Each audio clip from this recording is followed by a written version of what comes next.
Hello there folks and welcome back. My name's Steven and today we're reviewing this CVLIFE Picatinny Bipod.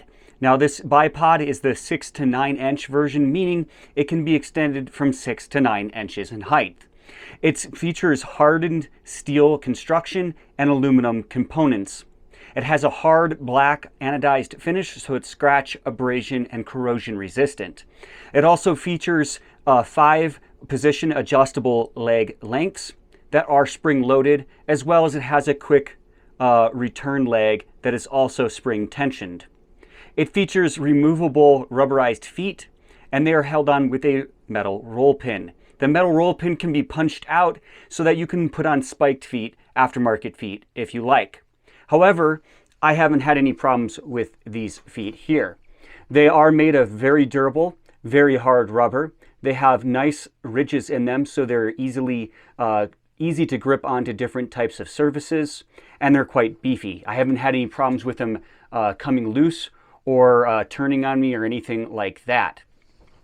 Now, coming forward to the spring-loaded adjustable feet, you can push down on this metal tab right here, and it'll shoot your foot out to the desired length.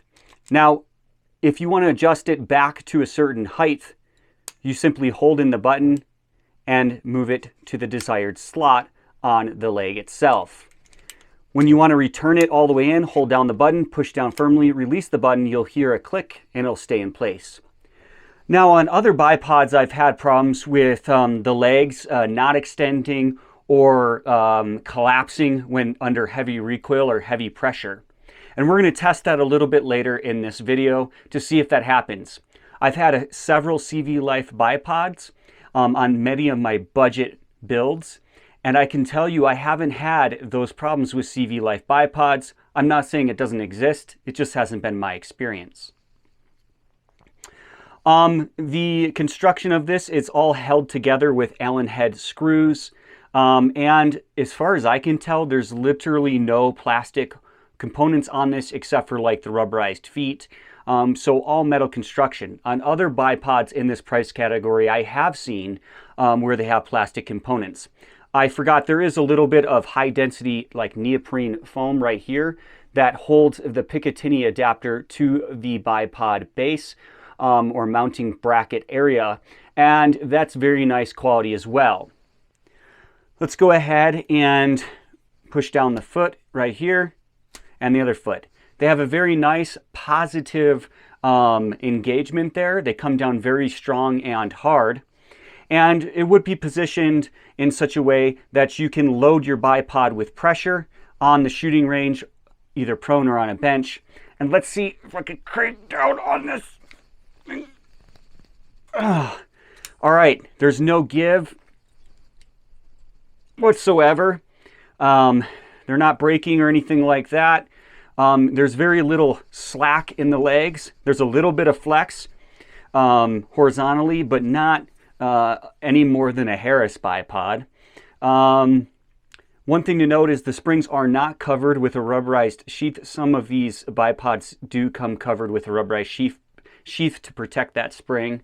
I prefer it actually not on there though, as it seems to collect more dirt and ice can get inside of it. Now let's go ahead and put the legs forward. They come up with a really nice positive click. Seems to have really good spring tension, strong spring tension. Now this one is the Picatinny 360 bipod. So you can simply, let's position it this way. You can adjust this finger adjustable screw down here, and that releases the top-Picatinny adapter, and you can swivel this 360 degrees. So if you were hunting and you wanted to be able to quickly swivel back and forth to make shots on hogs or something of that nature, it'd be good for varmint hunting, you can leave that loose and you can swivel.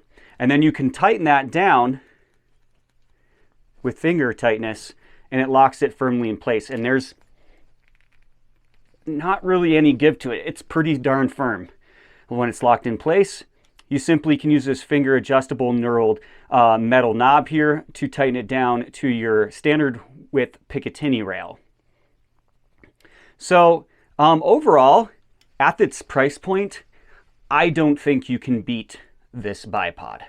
I've had a couple of them over the years. Now, sure, I don't put them on my like top dollar hunting rifles or my top dollar, ELR rifles or something like that.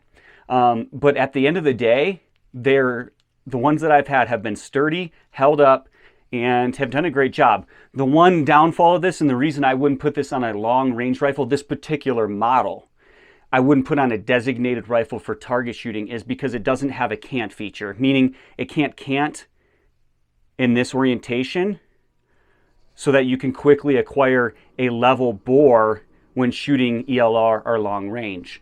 So that's really, this model doesn't have that, but it does have the 360-degree swivel, which is nice. And this would be fine for most hunting scenarios, or if you knew you were going to be shooting off of a very flat level surface.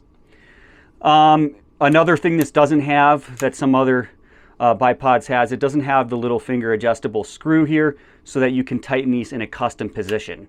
Basically, you have to pick one of the pre-designed or pre-cut slots in order to have it stay.